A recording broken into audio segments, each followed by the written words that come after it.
Si Boss Leo. Mga tropa ni Boss Leo nandito na. Setup boys. Focus. Focus boy. Maaga pala yan.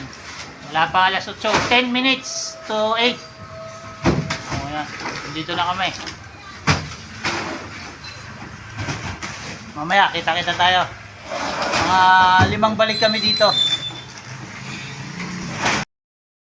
Good morning, nandito na naman kami. Naghahakot. Mamaya pa yung schedule ko kaya tumutulong muna ako kay Boss Leo. Kasi dati namang tropa ito nung nasa Congress pa kami, kaya mamaya pa naman yung schedule ko doon. Kaya habang wala pa, tumutulong muna ako. Total para sa amin lahat naman tong tubig na to. O ayan lakay. Nandito kami. Kaysa naman nakatambay lang ako doon sa bahay, umaga na lang umalis para nakatulong pa ako sa tropa. Yan. Dito na kami ngayon sa Bayanan. Papunta na kami ng South Station. Nag-aakot kami ng mga tubig. Pagkatapos namin to, tsaka ako babalik sa pwesto ko. Ayan lang ay.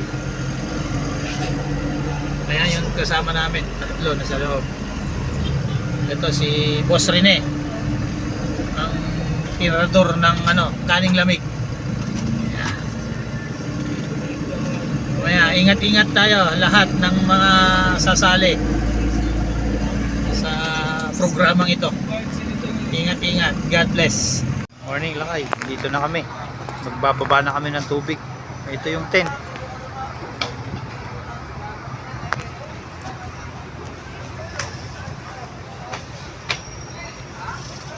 So, yun pa yung isang tent sa baba.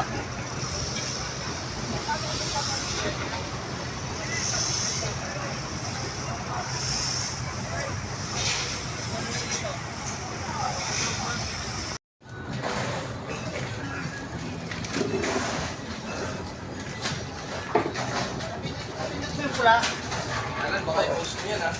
Baka i-post mo yan. Hindi ka pwede mag-post dyan. Bawal pa. Pinost mo kanina yung nag-aakot kami ron? Gagi ka. Naniligar niyo pala si Leo, pinarang mga agad.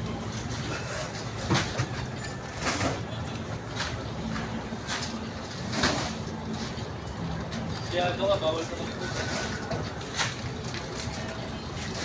Natapos na yan.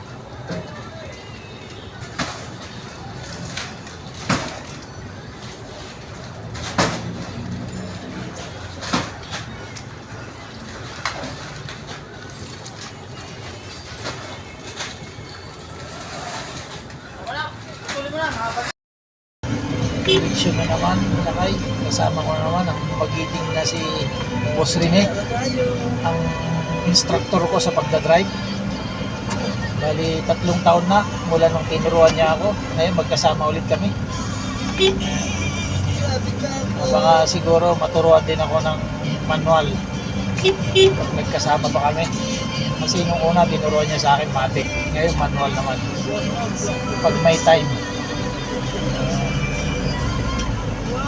Dito na kami ngayon, pinapagtas namin ang Bayanan papuntang Alabang na.